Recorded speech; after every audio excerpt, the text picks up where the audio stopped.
here tonight. And also welcome to our very first virtual Women's History Month lecture. My name is Christina Gherkin, and I'm the Director of Women's and Gender Studies here at IU South Bend. And even though we haven't been able to get together in person this year to celebrate Women's History Month, it has really been a month full of dynamic presentations, book club meetings, and other events. And we are really thrilled that we have Dr. Diana Greene Foster with us tonight. We'll begin with a few introductory remarks before our program begins.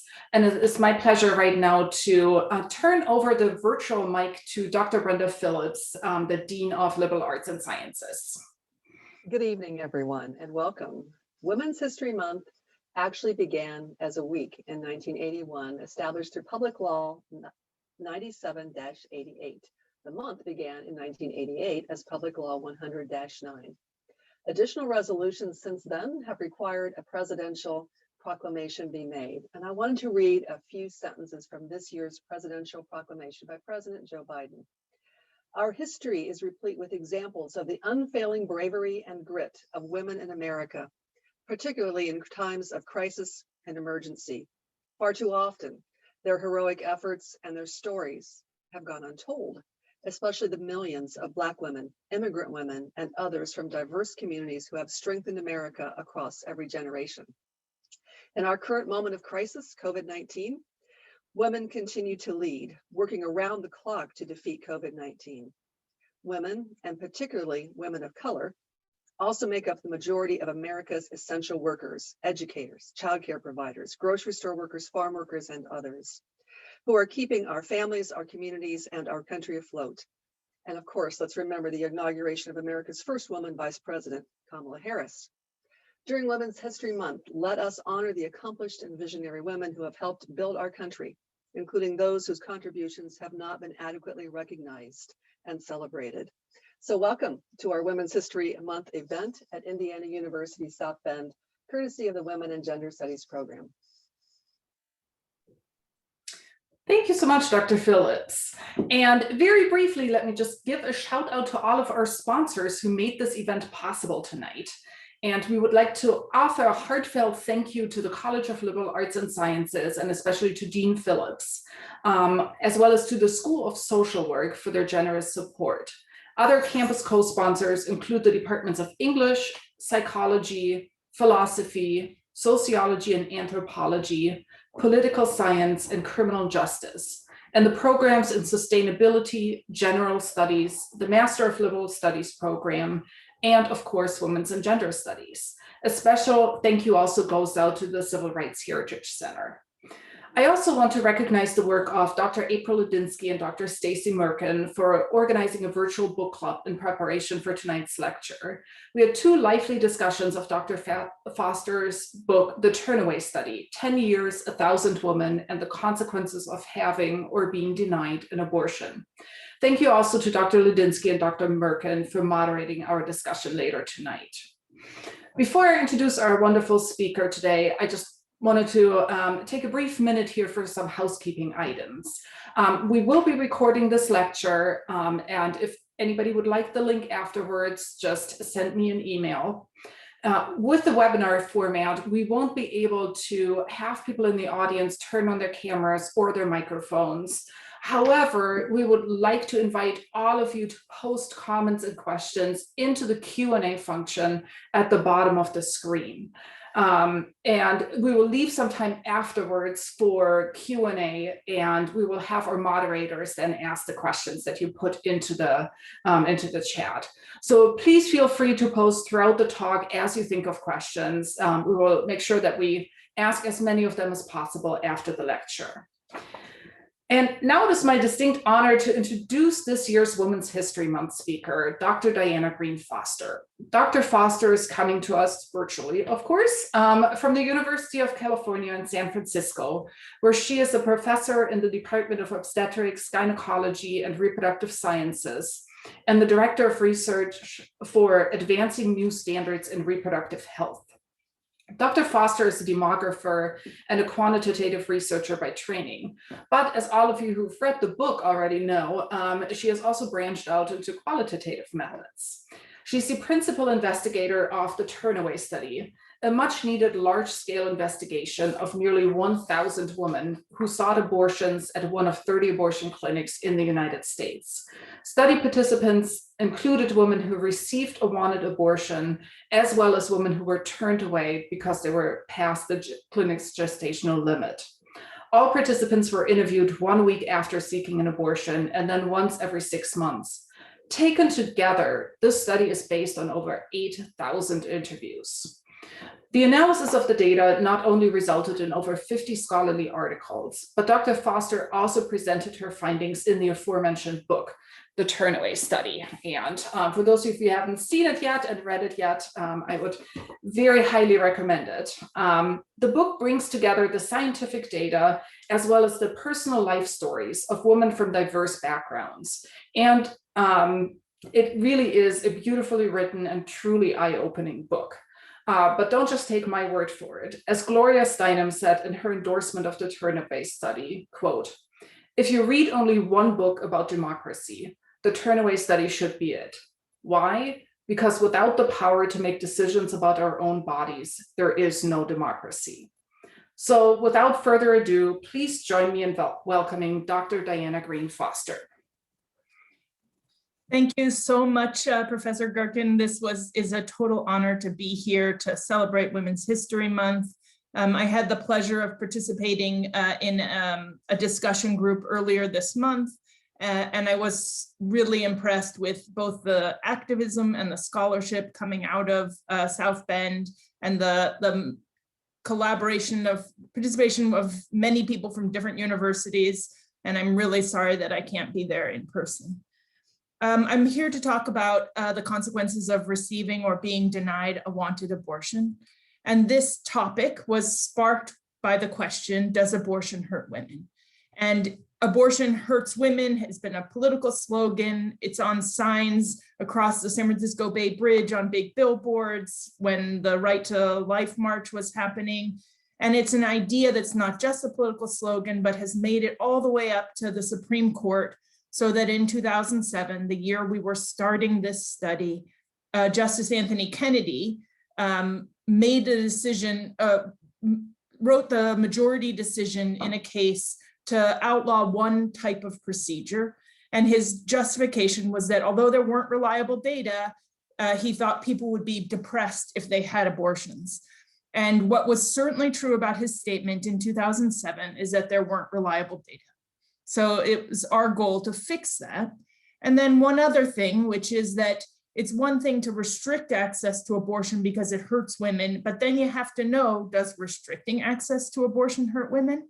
And so that's the bigger picture of the study. So the Turnaway study's aim is to look at the mental health, physical health, and socioeconomic consequences of receiving an abortion compared to wanting an abortion, being unable to get it, and carrying an unwanted pregnancy to term. Well, why wasn't there reliable data in 2007? It's because it's really hard to do this study. What we did was we went to 30 abortion facilities across the country where if a person presents for an abortion there and they're too far along in pregnancy, there's no other site within 150 miles that she can go to get an abortion later in pregnancy. So, so most of these sites have limits in the second trimester. And from each of these sites, we recruited 3 types of women. We recruited people who were just over the gestational limit within 3 weeks and were denied the abortion, and I'll call those turnaways.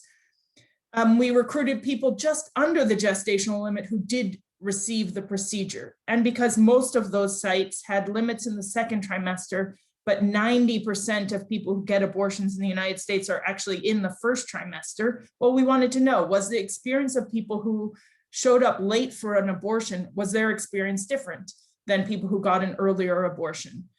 So we also have a first trimester sample that we recruited at the same time. We excluded people seeking abortion for fetal anomaly or maternal life indications. And at the time in 2007, we specified that the eligibility criteria was pregnant women, which if I had to go back, I would undo that, but we didn't get any trans men or non-binary people. And so I will, in this whole talk, refer to women who participated in the study, but know that some people who are not women also seek abortions. And I think probably their experience would be harder even than the people who did participate in this study. So we ended up with just under 1,000 women seeking abortions over 3 years between 2008 and 2010, about a quarter of whom were denied the abortion. This is by study design. About half were in that near limit group, just under, and a quarter in the first trimester. We followed all of them as best we could for up to 5 years, calling them every 6 months for interviews in either English or Spanish. And then when we were done with those mostly quantitative interviews, we randomly picked 25 people to do a in-depth qualitative interview so that we could hear people's stories in their own words. And to those 25, we added another 6 who had unique experiences, like they placed a child for adoption or they did the interviews in Spanish. The Turnaway study, this is not a one-woman show. This is the work of a huge number of, in fact, women scientists, including epidemiologists, sociologists, economists, psychologists, statisticians, and some clinicians and interviewers who worked for over a decade to carry out this study. Most were based at the University of California, San Francisco, where I am, but we collaborated with scientists at 8 other universities and 4 other research institutes. And I'm going to, in the spirit of giving people credit for their work and showing what a huge collaboration, I'll try and show the pictures of my colleagues as I present their work. So first, let's talk about the limitations of the study. About a quarter of the people who were denied an abortion went on to get one elsewhere. And that could be a problem if the people who really wanted an abortion went on to get one elsewhere, and then the people who didn't really care whether they got an abortion, I don't know. People who were more ambivalent carry the pregnancy to term, then we might have a situation where the experience of people who carried to term wasn't as bad, as it doesn't represent the experience of denying anyone an abortion. But in fact, we find no difference in desire for an abortion, attitudes towards their pregnancy among those who were able to get an abortion somewhere else and those who weren't. The biggest predictor is earlier gestation. So the sites that had a lower gestational limit, so that there was some place even over 150 miles away where people could go, those people were much more likely to get their abortion. Another limitation is that just over a third of people who were approached agreed to participate. And that could be a concern if we only got people who were comfortable with abortion, and so the experience of having an abortion was not as bad, for example, among those people, there could be a selection bias problem. A bunch of analyses help reassure me that this is not a big problem. One is that this is a very normal participation rate for a longitudinal study where you call someone every 6 months for 5 years. Surprisingly, not everyone is up for that kind of ongoing conversations and surveys. It's exactly the same as the National Nurses Study, but it doesn't reduce the fear that there's some disproportionate effect of who participated. But we do have a situation where some sites were really great at recruiting women and others were not so great. And so we could compare, well, the outcomes from the places that got a lot higher fraction of their people to participate, did they have different outcomes than the sites where almost nobody agreed? And there were no differences in the results between the high participation and the low participation sites. Study strength, study retention was high. We retained over 95% of people from interview to interview with no differences by whether they received or were denied an abortion. The sample was diverse and it very nearly exactly reflects the population of people who seek abortion nationally. And most important from the science perspective is that the people who were just over the gestational limit and the people just under the gestational limit were extremely similar at the time we recruited them, so that when we see differences in their trajectories, it's very likely those differences are attributable to whether they got or were denied that abortion. And you can't randomize people to abortion, what this study does is try and use the natural variation in gestational limits across sites to have a natural experiment where some people get their abortion and some people don't. And we have overlap where you could receive an abortion at a gestation in, say, Fargo. At the same gestation, you could be denied an abortion in Fargo at the same gestation. You would receive it if you'd only been in Dallas instead of Fargo, for example. So first, before I get to any more of the results, to the main results, I want to talk about why someone would present late in pregnancy for an abortion. And I'm going to talk about work from my colleague, Dr. Upadhyay.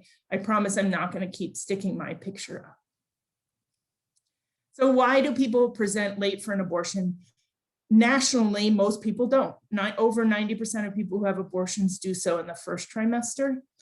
And what slows people down from getting an abortion earlier is not recognizing they're pregnant, not knowing how or where to get an abortion, having to raise the money to pay for the abortion or to pay for travel costs. And the one thing that is not associated with slowing people down is difficulty deciding. And I'll show you in a second what that looks like in terms of the timeline. But Dr. Upadhyay estimates that over 4,000 women are denied abortions each year just due to gestational limits.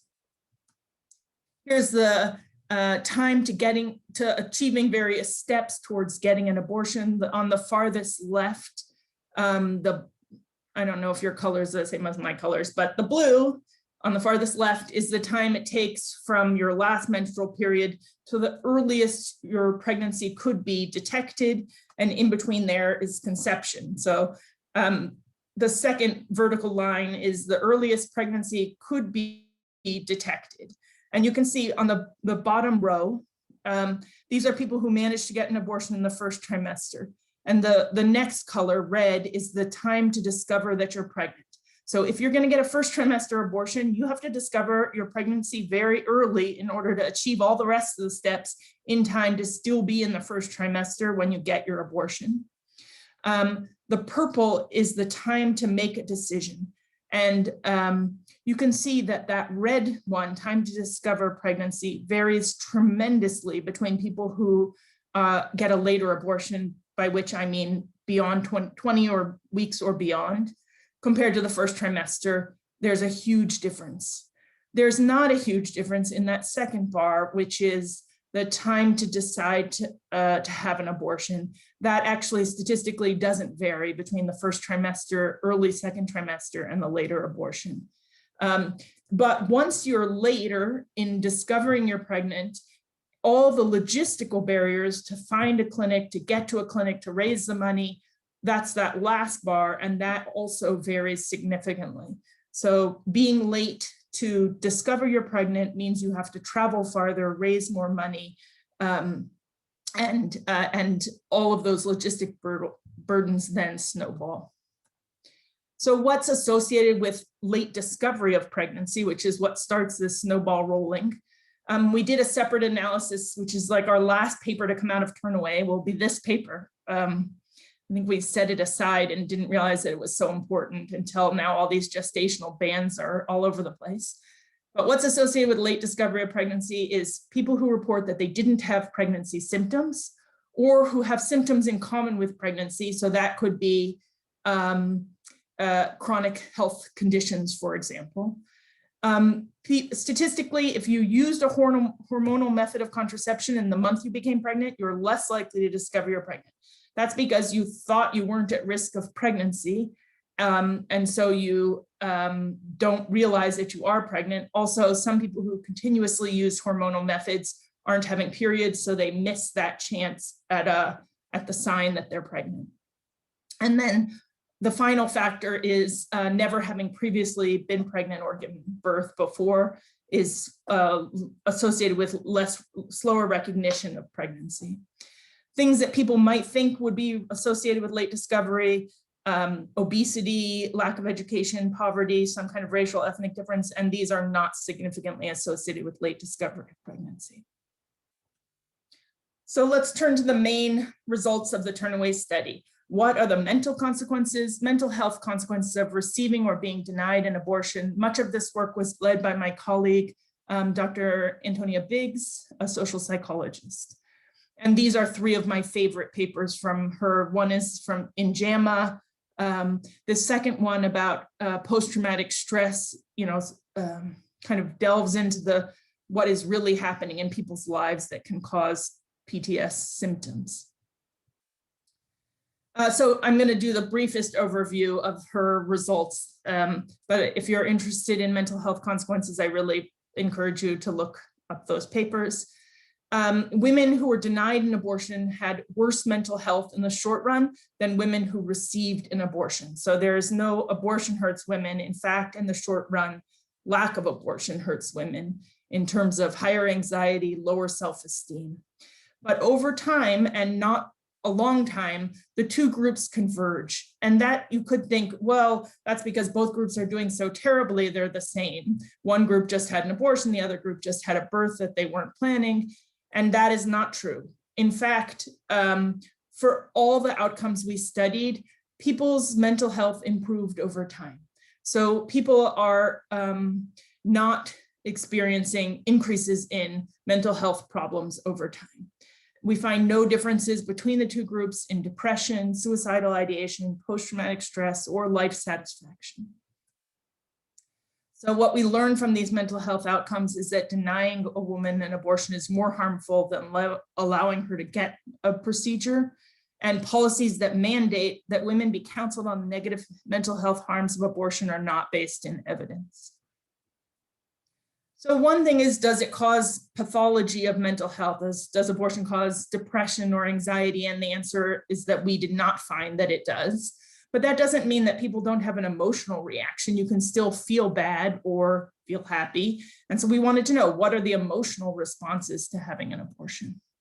And my colleague, epidemiologist Greene and sociologist Katrina Kimport led these analyses. And 1 week after, this is just among the people who received an abortion, we asked about their emotions. And the most common were positive emotions. People who mostly felt positive emotions didn't feel negative emotions at 35%. A quarter of the people mostly felt negative emotions and not positive emotions. Less than 1 in 5 said they feel both very strong positive emotions and very strong negative emotions. And then a quarter of the sample said, I'm not really feeling many emotions about this at all. And some people even say, the only time I think about this is when you call me for these interviews. Looking at the question, do people say that they made the right decision? This is at 1 week, more than 95% of women who received an abortion said it was the right decision. This is our Turnaway study's most famous fact. It's interesting, people who say that they have a negative emotional response, so they felt sadness or regret or guilt or anger, still 90% of those people said that it was the right decision. And if they specifically said that they felt the emotion regret, 93% of them still felt it was the right decision. So you can feel regret that you were in the position where you needed to have an abortion. You can feel regret about some way in which the whole thing happened, but it doesn't mean that you made the wrong decision. This is over time, looking at those emotional groups. The blue is feeling strong positive emotions, and I didn't name the emotions, but we asked about a set number of emotions. Happiness and relief were the positive, anger, sadness, regret, and guilt were the negatives. I must be missing a positive emotion, but in any case, this is years since having an abortion, and you can see the very strong positive emotions decrease over time. So do the strong negative emotions. And what happens over time is that growing light gray, where people say, I haven't been having strong emotions about this experience. I'm not thinking about it anymore. This is women reporting that it was the right decision over 5 years. And since so many people say it was the right decision, it's hard to find predictors of saying it wasn't the right decision. What we found is that people who reported that it was a difficult decision at the onset were slower to report that it was the right decision, but still, 95% of them reported that it was the right decision, even if they felt the decision was very difficult. Now, among women who were denied an abortion, the percent who still wish they could have had an abortion, at 1 week, 2/3 of them still wanted to have an abortion. At 6 months after the birth of the child, it's down to 12%. By 5 years, it's only 4% still wish they could have had an abortion. Among the people who were denied an abortion, one of the surprising facts is that very few chose to place the child for adoption, less than 10%. And people who did place the child for adoption were somewhat more likely to say they wish they could have had, still wish they could have had the abortion 5 years later. I think from that, one could say that placing a child for adoption is not necessarily an easy solution to the problem of unwanted pregnancy. Let's look at some of the other ways in which abortion might hurt women or lack of abortion might hurt women. This is looking at the physical health consequences with 2 epidemiologists, Lauren Ralph and Caitlin Gertz. This is the immediate health outcomes from the end of the pregnancy. So either birth in the first column or abortion in the next 2 columns.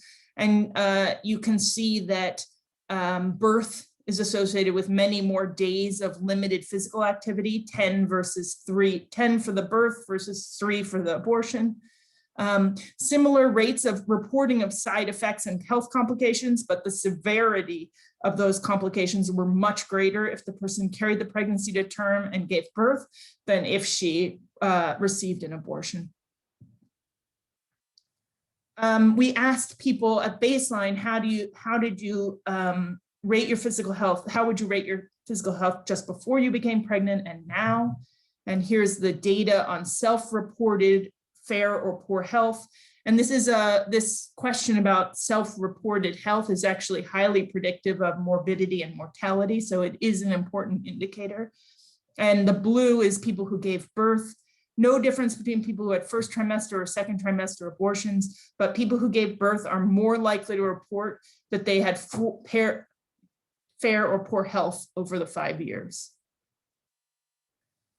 Looking at various chronic conditions, the people who gave birth have higher risk of having gestational hypertension. This is across all pregnancies, not just the initial pregnancy. When we ask about various sorts of chronic pain, the ones across the top, joint pain, back pain, and migraines, headaches, they're all more likely to have these problems if they gave birth than if they were received an abortion.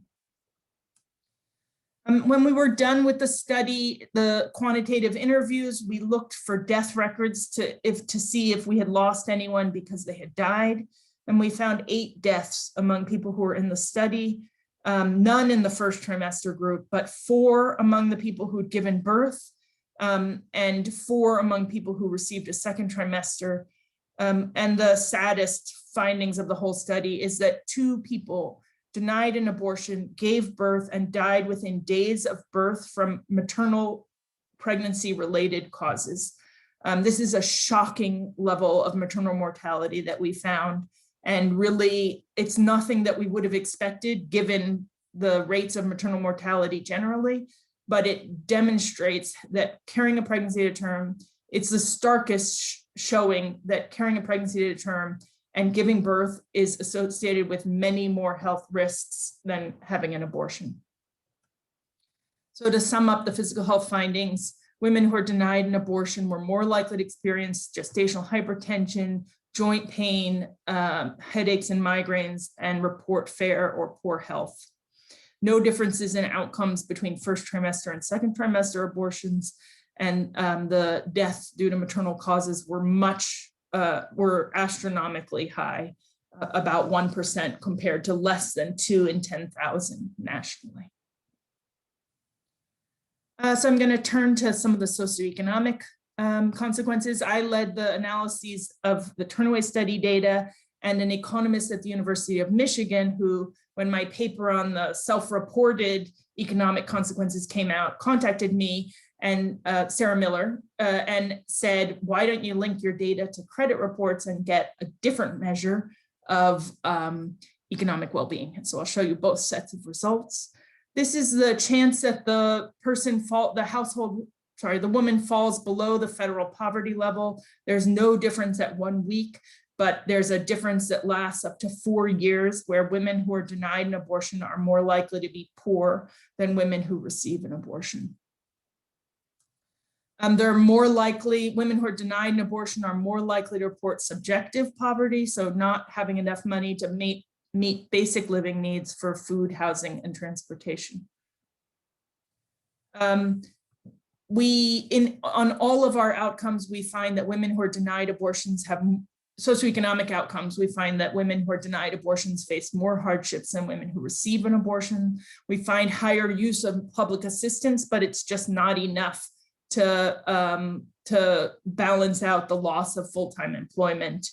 I didn't show it to you, but being denied an abortion is associated with a large increased chance that a woman is raising her children alone, not raising them with other adult family members or with a male partner. Now here's the data from Dr. Sarah Miller's link to the credit reports, and you can see that we link these to archived credit reports. So it didn't affect their current credit score that we looked at their credit. But in the middle is year 0. That is the year that they entered the study because they sought an abortion.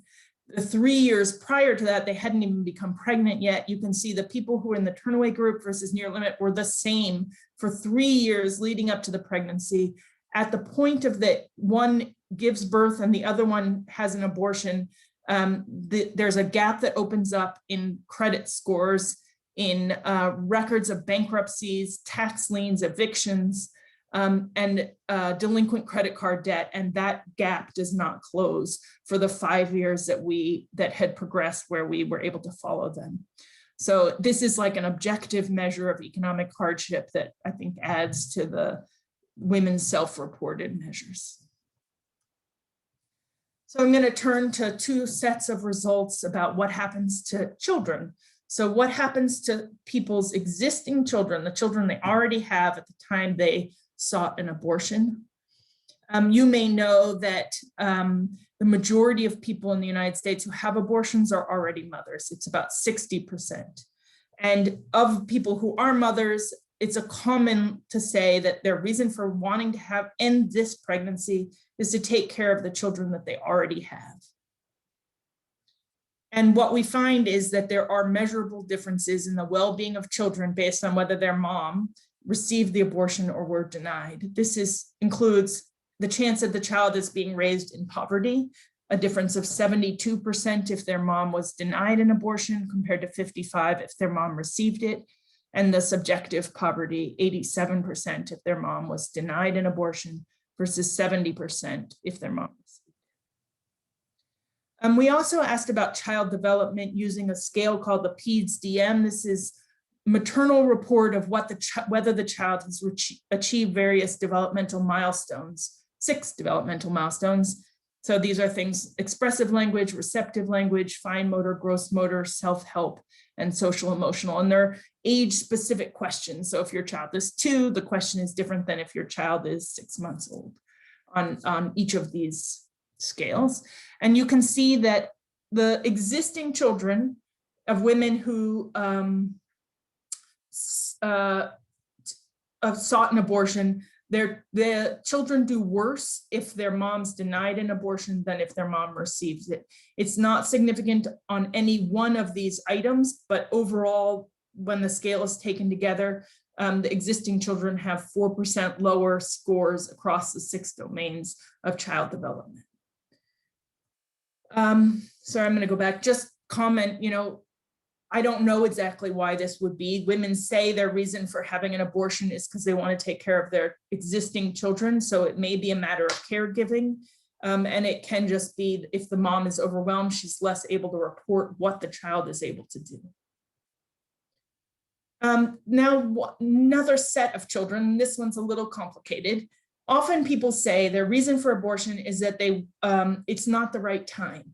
So if they are pregnant now and they don't want to be, what are the advantages to the child born if she's able to wait a little bit versus having to carry that pregnancy right now to term. So this is the differences in well-being between child born because the mom was denied an abortion to a next child born to a woman who received it. And these are all children born within 5 years of the study. And I'm going to call these children index children if they're from the index pregnancy where we recruited the woman, and a subsequent child if it's subsequent to that pregnancy. This graph shows you that subsequent children in dark blue are much more likely to come from planned pregnancies based on the London measure of unplanned pregnancies. So to the right is more intended, to the left is less intended. Those index children are much more likely to come from unintended pregnancies. And when we also asked about all children born, about the mom's bonding with that child, we used the postpartum bonding questionnaire. It's a British scale. It's got about a dozen items, and consistently across all 12 items, women report worse bonding with the child born from a pregnancy that they had preferred to terminate than to the next child born from a pregnancy that they chose to carry to term. In terms of a postpartum bonding questionnaire, index over 11 is considered a poor maternal bonding, and 8% of the index children hit that threshold of poor maternal bonding compared to less than 4% of subsequent children. And just to give you an idea of some of the items are things like, I feel trapped as a mother, or I resent my baby. We looked at health outcomes. Index children have almost twice the odds of an injury in the past 6 months that's serious enough to get medical attention. We asked what these injuries were, and I didn't seem like they were abuse. It seemed like they were things like falling out of shopping carts that happen when you're overwhelmed and it's hard to keep your hand on your kid in the shopping, in the grocery store. So I don't think these are abuse. I think there's signs of strain in the household. No differences in physical disabilities, in asthma, or in breastfeeding.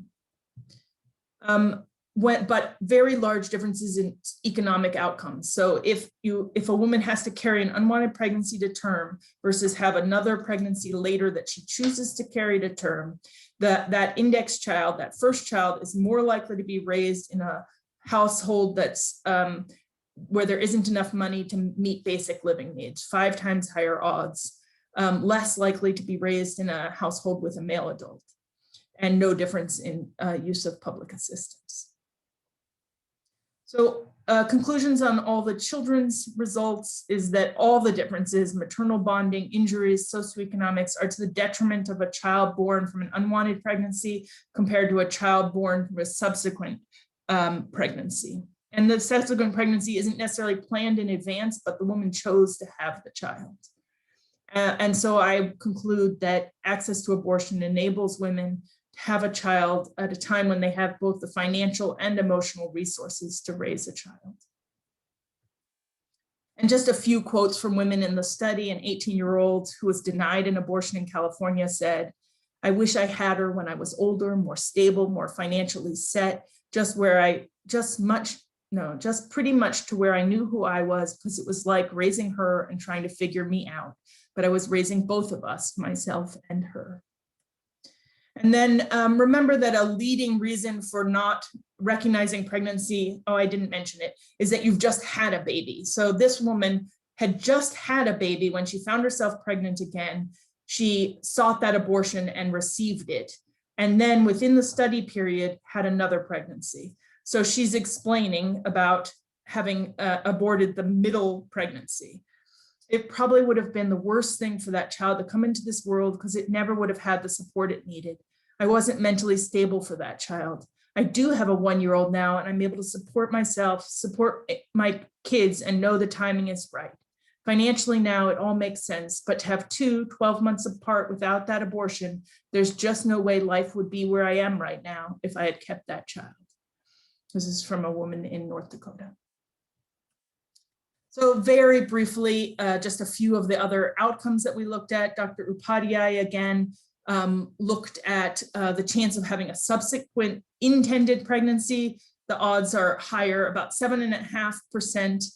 The rate of intended pregnancy is higher for the women who received an abortion than for the women who were denied it.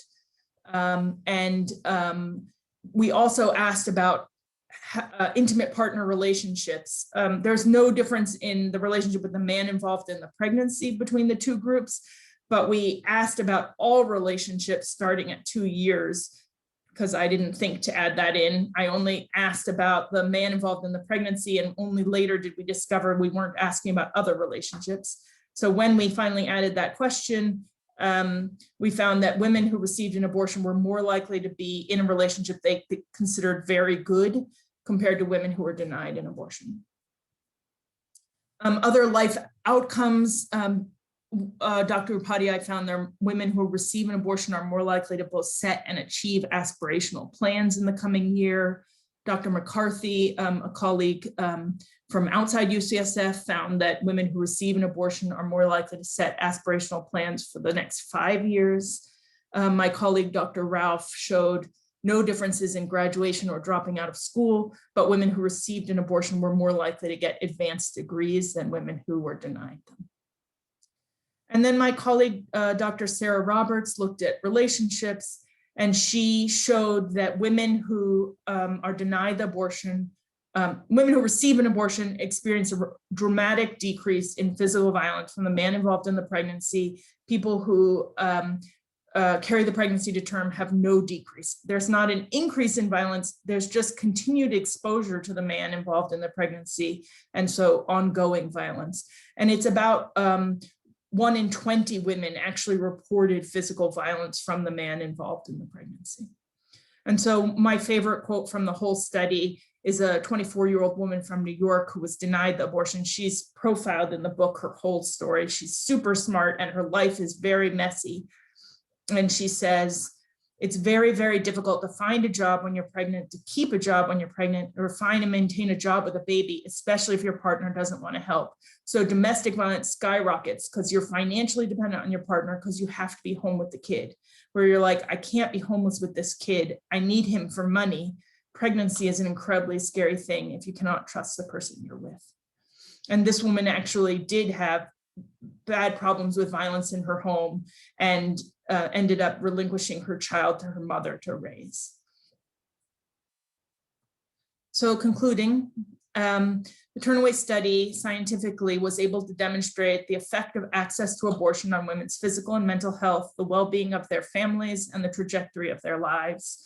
And what we find is that abortion neither helps nor harms women's mental health in the long run. Women are emotionally resilient to their own decision-making and to the experience of unwanted pregnancy. But comparing women who were denied an abortion to those who receive it, abortion is associated with improved physical health, financial security, setting of aspirational plans, and the ability to take care of existing and future children. So just taking a moment, could we have foreseen all these findings at the onset? Like, are any of these results super surprising? And in some ways the answer is no. We asked people at the very first interview, why do you want to end this pregnancy? And we didn't give them a list of acceptable answers. Instead, we just had an open-ended field and they could say whatever they wanted. And then we categorized all the answers. And these answers 1 through 7 are exactly very similar to national data. And the leading reason for having an abortion is you feel like you can't afford to have a child or another child right then. And we find, yep, when people are forced to carry that pregnancy to term, they end up poorer. People say it's not the right time for a baby. And we find that when they're able to wait a little bit, they're able to raise that child with more financial security and better emotional support. People report partner-related reasons, so the man wouldn't make a good father, or he doesn't want the baby, or the relationship's too new, a bunch of things like that, including violence. And we find that there's no difference in whether the relationship stays together. In fact, over time, there's pretty steady dropping off of these relationships because many of them weren't good to begin with. but we do find that people are more likely to be in a good relationship later if they're able to get their abortion. About a third of, or between a quarter and a third of people say that they want the abortion to focus on their other children. And we see, yes, their existing children do better when they get an abortion than if they don't. People say they want an abortion because they have other opportunities like finishing school or getting a better job or having better housing security. And we find that people are more likely to achieve these aspirational plans if they receive the abortion. People say they're not emotionally prepared, and I talked a little bit about bonding. And then finally, some people give health-related reasons. Remember, we've excluded people with imminent maternal mortality concerns for having a birth, and yet still we found that carrying a pregnancy to term is associated with a large increase in the chance of serious maternal morbidity from pregnancy. And so to conclude, women at the onset, when they're trying to make a decision about a pregnancy, they foresee the consequences of carrying a pregnancy to term. They understand what pregnancy is, they understand what the consequences will be for their lives, and they're able to make decisions that are right for themselves and their families. So just Professor Gerken nicely mentioned the book. So here I am going to promote it one more time if you haven't read it. This tries to summarize the science and also the stories of people who participated in the study. I want to express my gratitude to the funders, the abortion facilities, and most of all to the women who took time to share their experiences with our team, and the humongous team of scientists and researchers who participated in the study. Thank you so much. Please feel free to email me if you have questions or comments that we didn't get to in this question and answer session, which is about to start.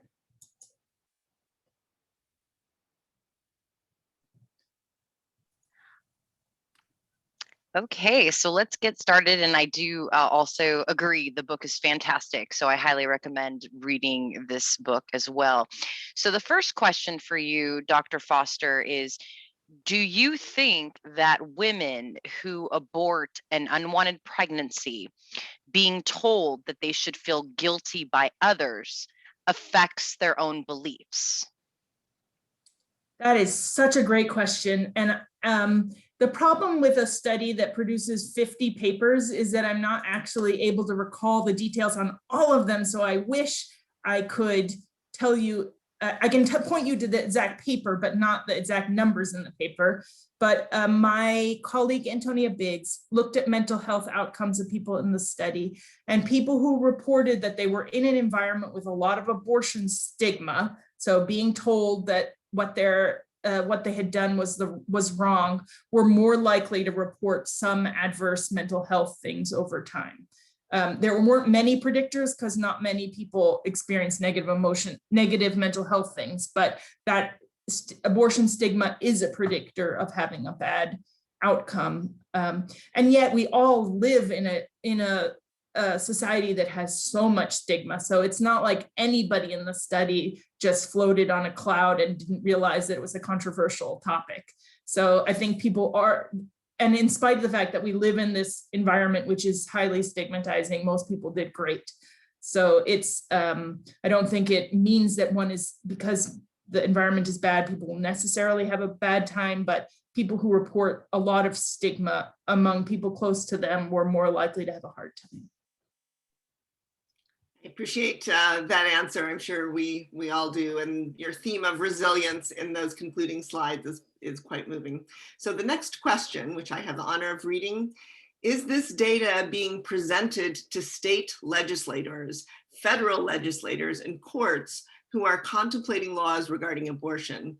Kennedy's admission that he was making assumptions about women that were not backed by any data is striking.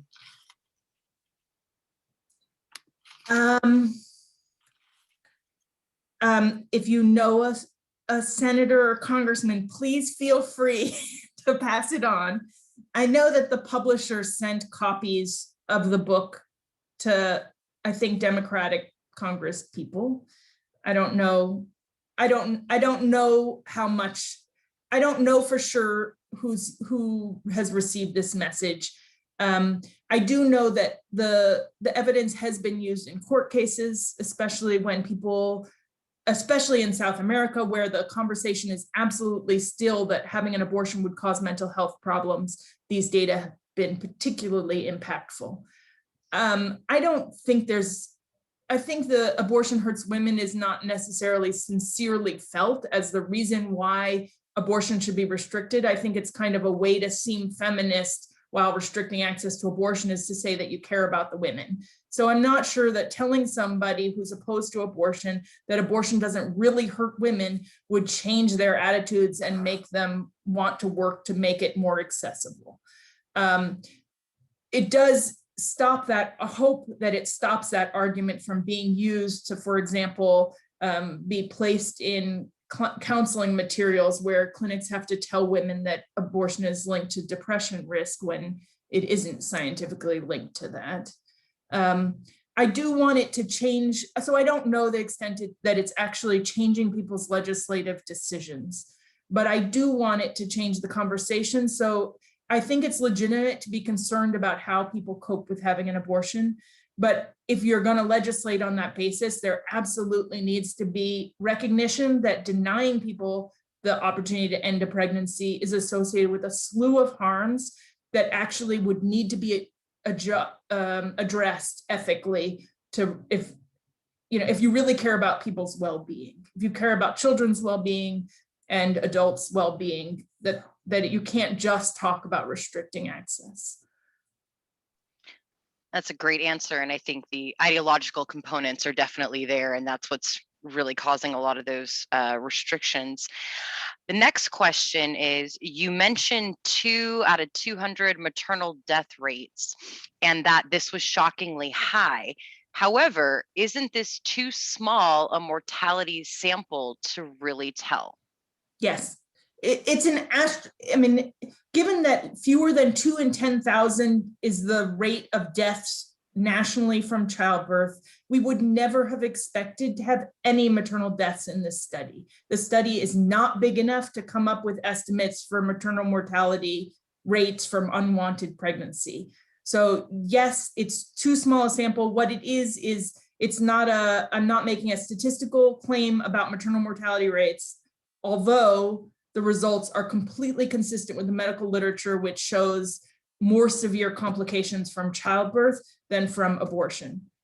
But I'm not trying to say that I've pinpointed the exact estimate of mortality from unwanted pregnancies carried to term, only to tell you that it's an indicator that childbirth and many months of ongoing pregnancy are opportunities for a lot of maternal health risk. I think our country, maybe the whole world, grossly underestimates the risk of pregnancy. The idea that it's a casually offered that people should just carry a pregnancy to term and place a child for adoption is, never mind the difficulty of placing a child for adoption, but just the pregnancy alone, it's not a casual ask to have someone to be pregnant for another 3 to 6 months, especially because as pregnancy progresses, the risks increase. And childbirth, totally absurd to say this, is a really big deal. It's not a trivial thing. And I think I wish we would be more cognizant of the sacrifice and investment that women make when they decide they want to have a child. Thank you. So this next one is related to the policy one in a way, begins with 2 notes of praise. This is such excellent work. Thank you so much. And then how can this information get out to the public better? So to the general public. I'm so glad we have people who are the people whose faces you see. Now I'm going to turn it to them. We have a panel here.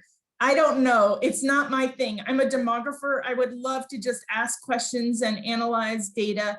It was a big stretch for me to even write a book for the general public.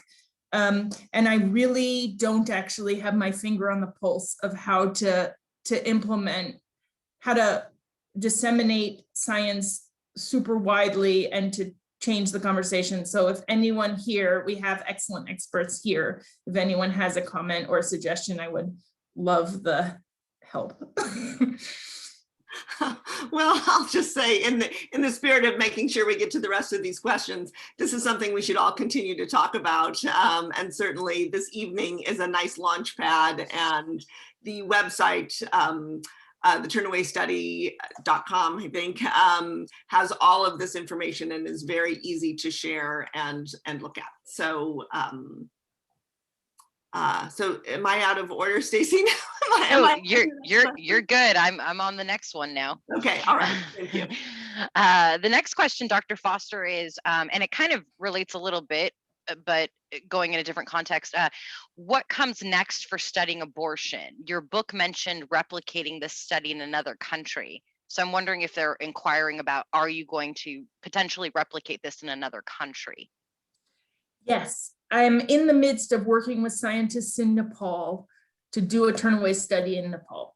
And Nepal is a really interesting country because women's status is, it's one of the worst countries for women. I mean, women's rights are very poor. When you get married, you pretty much belong to your husband's family, and your freedom to even move outside the home is dictated by other people. So it's, and it has one of the highest maternal mortality rates in the world, but it has one of the best abortion laws in the world.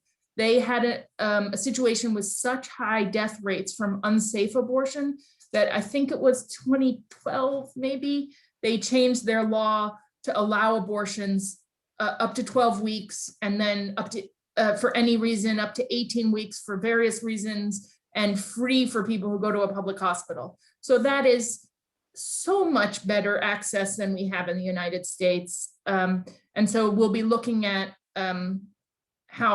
what the effect is, and other, besides maternal mortality being higher, child well-being is much more tenuous there. There's high rates of stunting and wasting in terms of children's nutrition. So when a woman says, I can't afford to have another child, it can be much more of a dire situation. We find differences here, and it could be much worse there. But I'd say next steps for studying abortion, there's so much to do. One thing that this study doesn't really answer is how often people want abortions and can't get them. So Dr. Upadhyay estimated that 4,000 people don't get their abortions because they're too far along. We don't know how often people don't get their abortions because they could never raise the money, or because they couldn't get there, or because they were told it was illegal, even though it isn't. And you could easily read the paper and think it's illegal when it isn't. And so we don't even have we do not have a good sense of how often people want abortions and aren't able to get them. And we don't know how, the decision-making that goes into whether to pursue abortion or not. So I'm working on some of those issues with epidemiologist Greene. And if people email me with their other suggestions of things that should be studied, I'll send them back to Professor Gherkin for you guys to handle at IUSB.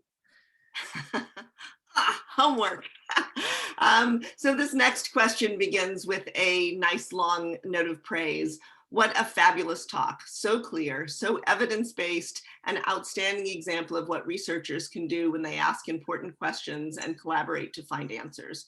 And a fabulous example of how to present quantitative findings, which is not— Let's just end right there before the question. Oh, the question is a good one. But first, the word brava. So question, how can we encourage and support more of these types of collaborative projects that tackle real world questions about women's well-being? That is really great. I think we have a model of grant giving in our country through the NIH, which is really based on like the hero scientist alone in his lab, with the eureka moment that he's alone doing it. And it's not a realistic model of science. Don't get me started on science fair projects where you're like, there's no interest in the actual topic. It's like a beauty contest and it's all rushed. There's no collaboration. There's no actual conversation about the science. It's the worst model. It's totally competitive.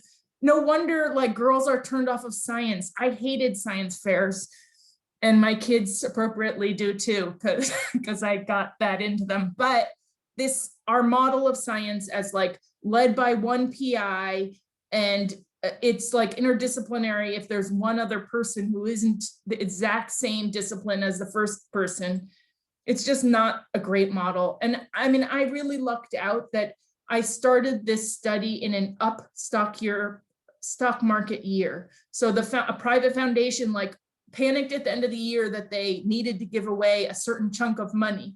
And this never would have happened if that year had been a low stock market year.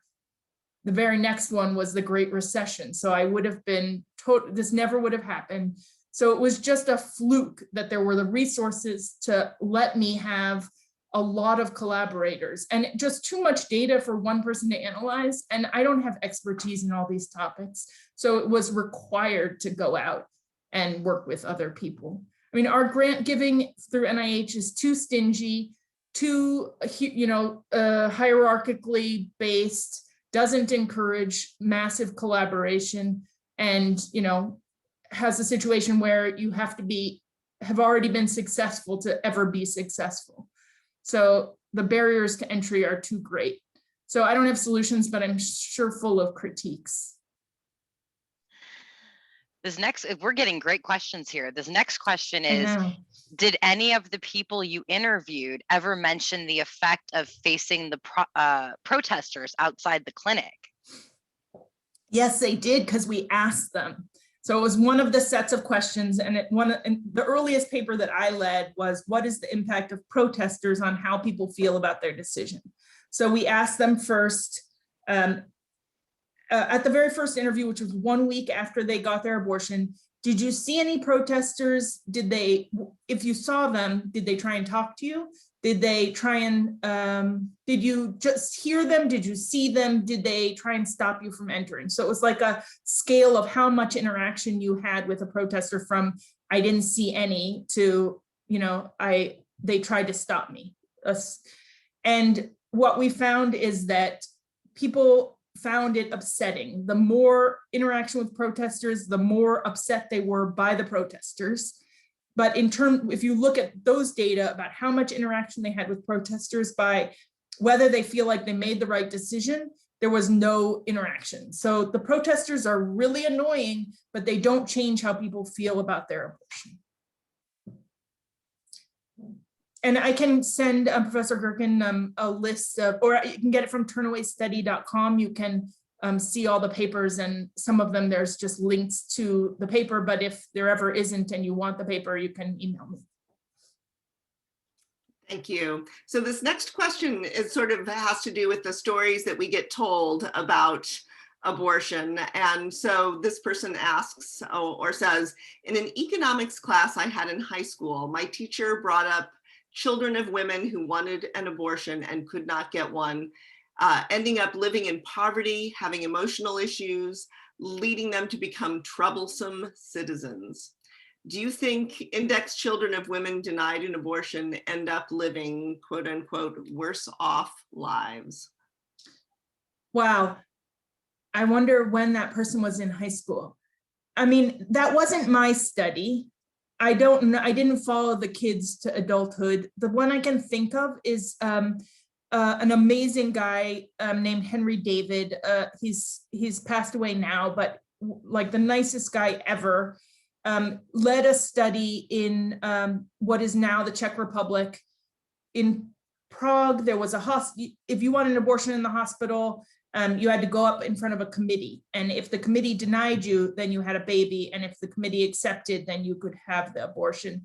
And so he and his Czech colleagues linked the women who were twice denied by this committee to women who delivered at the same time at the same hospital, and we don't know if they wanted an abortion or not. They just were born at the same time. And he followed not the women, but the children for 35 years. He did it because Czechoslovakia then had records of people. So if you knew their IDs, you could just look up their entire lifetime history of of incarceration, mental health, inpatient, whatever. I don't know. It was an incredible study. He followed them for 35 years. He called it born unwanted, which I never would use that word because I don't think the children are largely unwanted by the time they're born. The pregnancy is unwanted. Usually the child is not unwanted, but he did find especially boy children did worse in ways that the person wrote about high school of higher incarceration, worse mental health outcomes. So maybe that's the study. It was a cohort of children born in 1962. What a longitudinal study, 35 I years. know, That's, I was impressed. You were briefly impressed with my study, and then you see 35 years. I'm impressed. Yeah. And I just want to do a little reminder for everyone. When you do submit your questions, only Dr. Lindinsky and I can see them. So we have anonymity here. So feel free to ask questions. Our next question: is anyone studying men's reaction to abortion obtained or denied or denied? I don't know about that. I know that some people are in my own research group, but not me, are studying men's attitudes towards abortion policy. But I think that they're just at the phase of doing interviews and haven't hit the phase of telling what they found. So it's a super interesting topic, and not by men. I would think the question was about like male partners or not trans men. And trans men, there are people studying that, not at my university, but it's an area that's super hard because there aren't very many trans men who have abortions. It's people at IBIS Reproductive Health, so IBIS Reproductive Health, and you could probably find their papers through their website for trans men. Thank you. So we've got another thank you so much for everyone involved from one person, and I'll go ahead and go on and read the next comment, which also begins with thanks. So a comment to thank Dr. Foster for this study. And I loved her tying up the book by sharing her familial history, one grandmother having aborted an unwanted pregnancy and one having kept it, both therefore affecting her own existence, to illustrate how the narrow argument of saving babies really is. What did completing this study bring to light in your mind that should be considered as opportunity for new policy or social services to support women and families?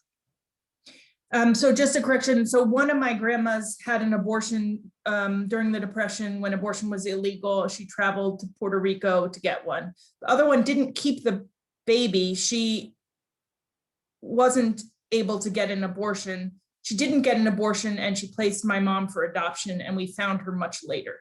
So she didn't try and raise my mom.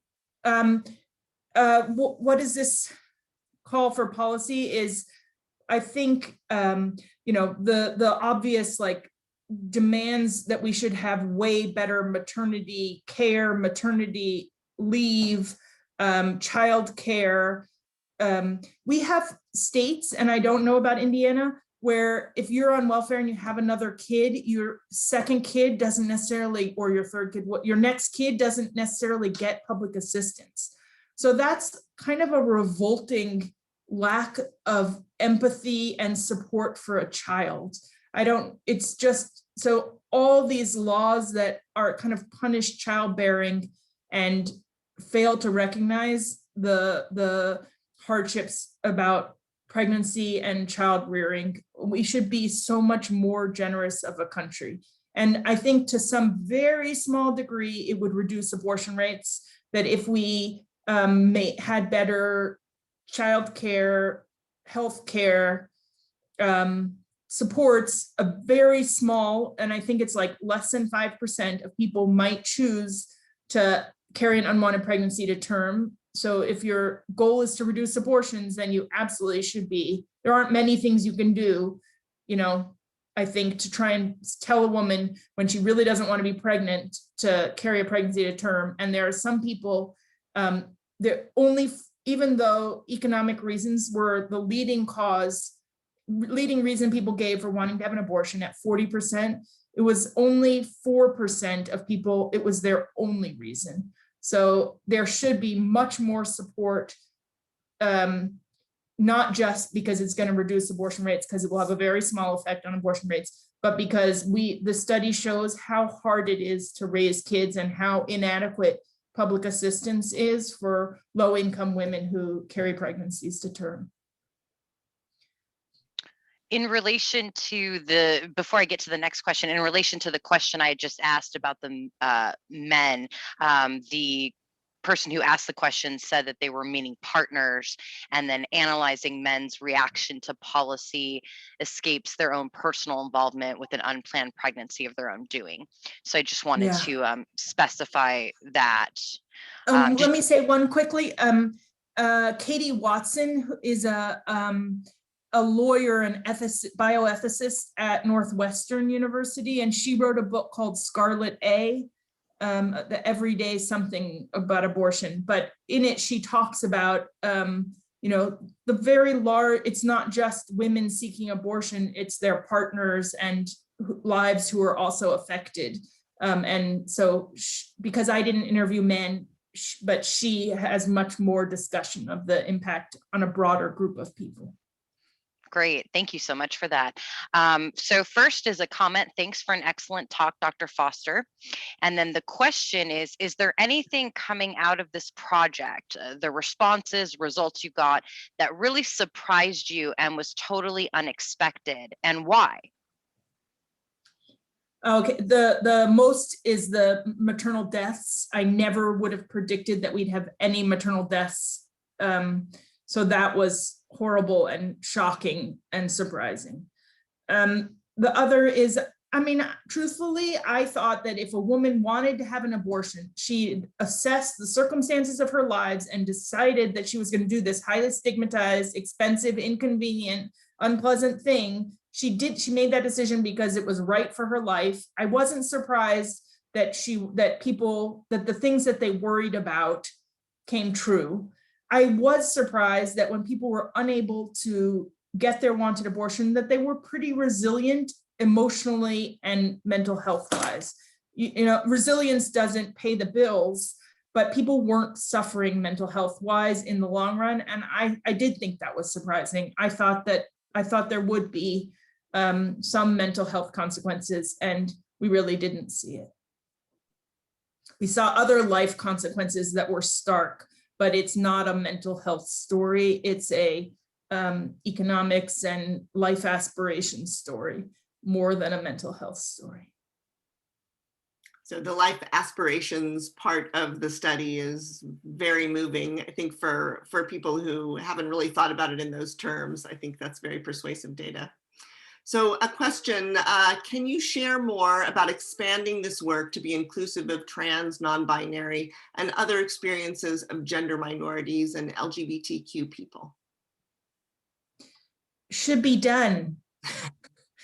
It's partly that we're all, people who traditionally have studied abortion tend to be cis women, and so we need more diversity in the group of researchers too. If I had had more diversity at the onset, I might not have made the mistake to say that the eligibility criteria should be pregnant women in 2007. So I think it should be led by someone non-binary probably, but there are people who are working on that now. Definitely at IBIS Reproductive Health, and maybe some others too. We're all scrambling because there was an oversight. We've been talking about women for so long, and everyone's trying to shift to talking about people and being more inclusive. But I don't feel like I recognize that my shortcomings, and this is not an area I have special expertise in. I think people who study access to abortion by going to clinics should, have probably adjusted to making sure that they're not also excluding men from the conversation. So thank you.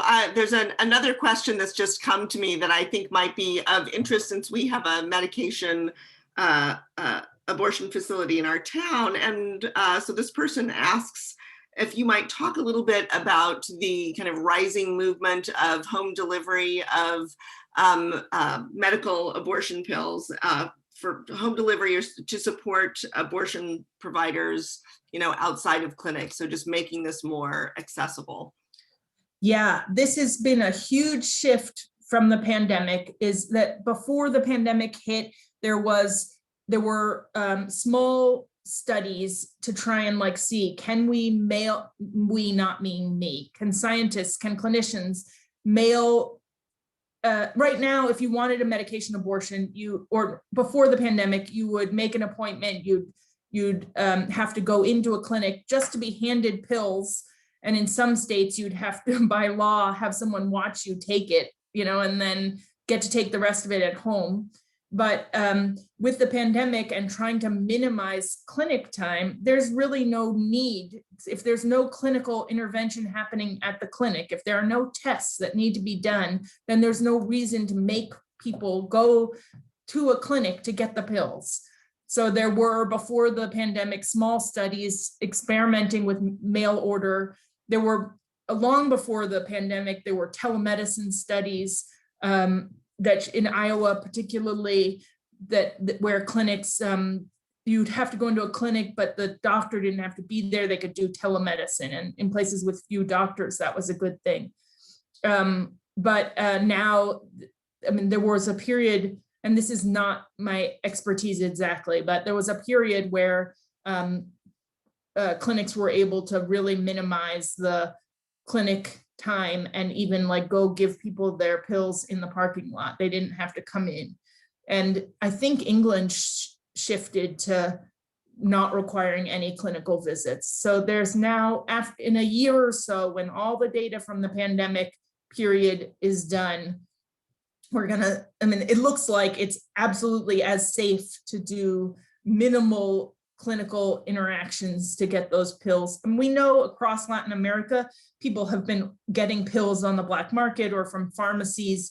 They're taking medications that are meant for ulcers. They're taking them to end their pregnancies.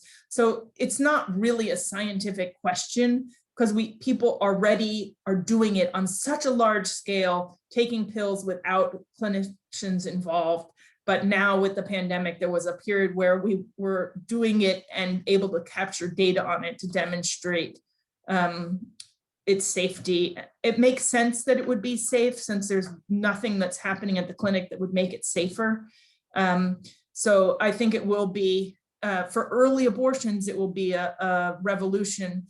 It will make it, if clinics close because they're doing more medication abortion, then it's really going to make trouble for people who don't recognize they're pregnant early and aren't able to get that medication abortion. So we may be making more problems for people who need later abortions by streamlining access to early abortions if it makes clinics less available.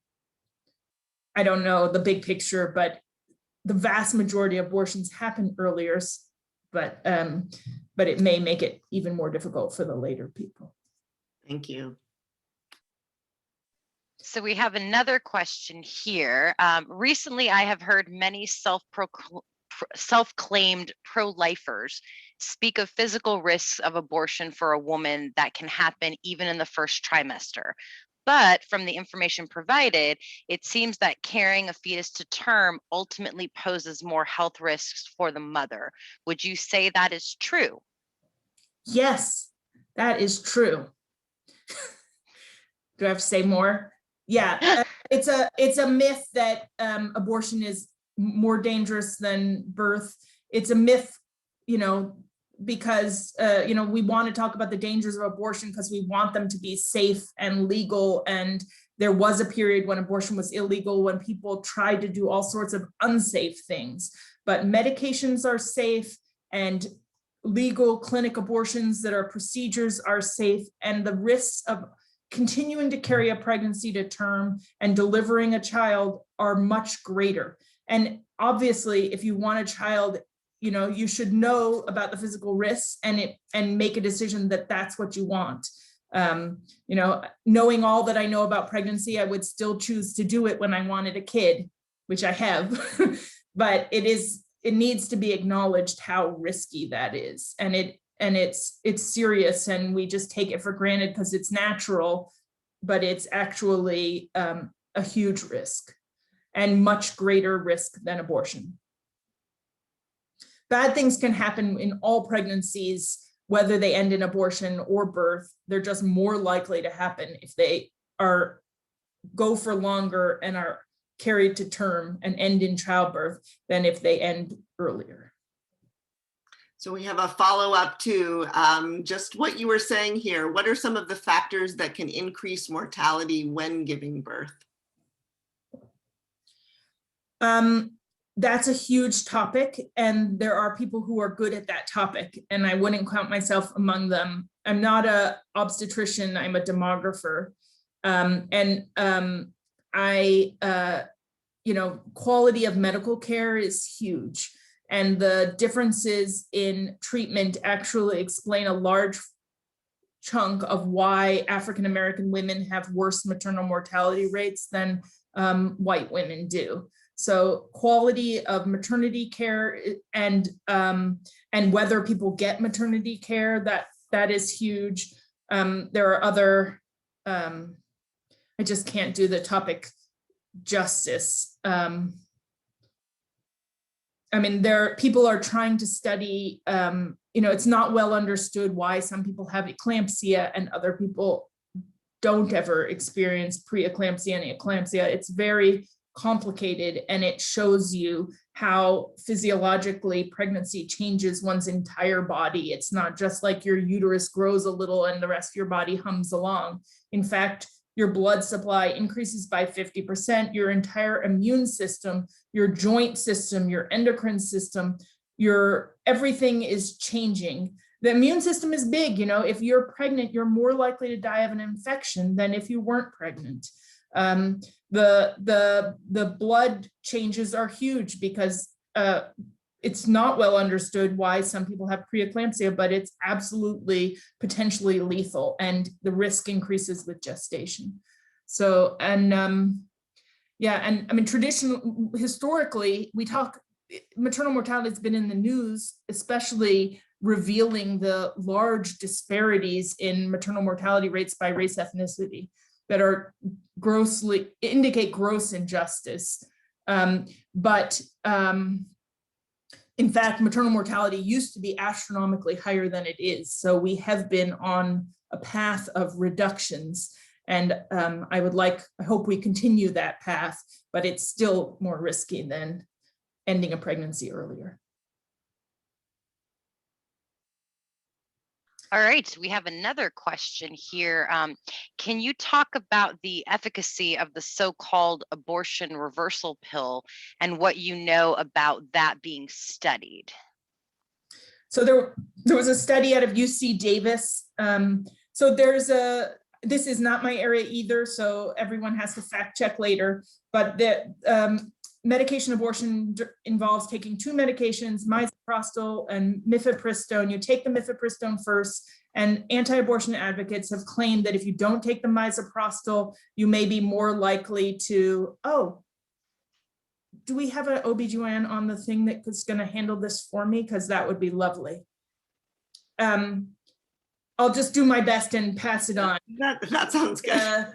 If you don't take the misoprostol, which makes your uterus contract, you're more likely to have bleeding. So they tell you, that you could reverse your medication abortion after you've taken Miffy to not take the miso, and that actually has the risk. And they showed at this UC Davis study of serious hemorrhage. So you really have to make sure you want a medication abortion before you take the medication abortion. And it is not good science to suggest that one can change their mind partway through.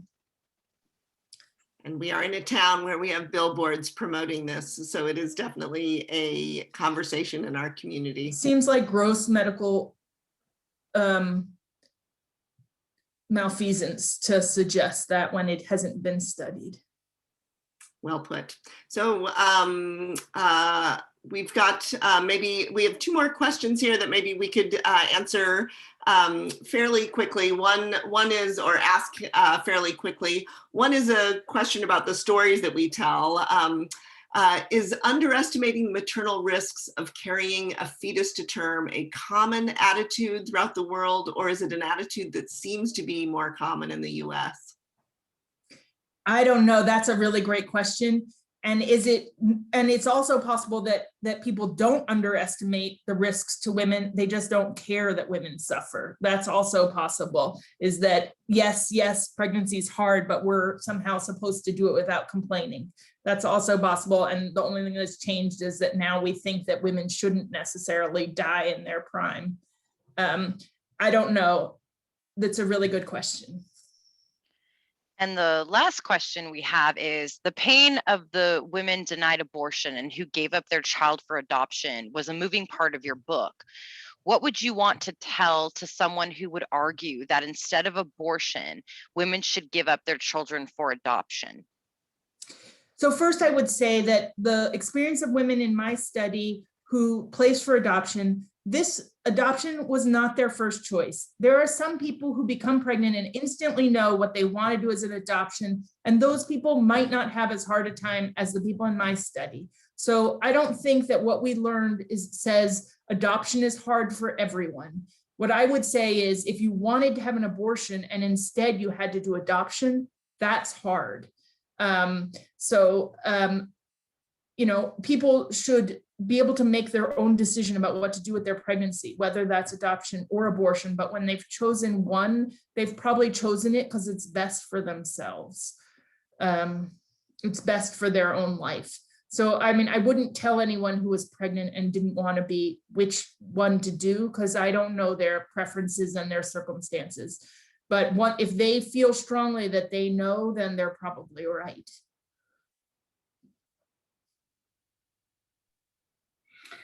Thank you so much, Dr. Foster, for a really fascinating talk and for answering all of these questions. Lots and lots of great information. And I know it's been mentioned numerous times, but the website for the Turnaway study really is a fabulous resource.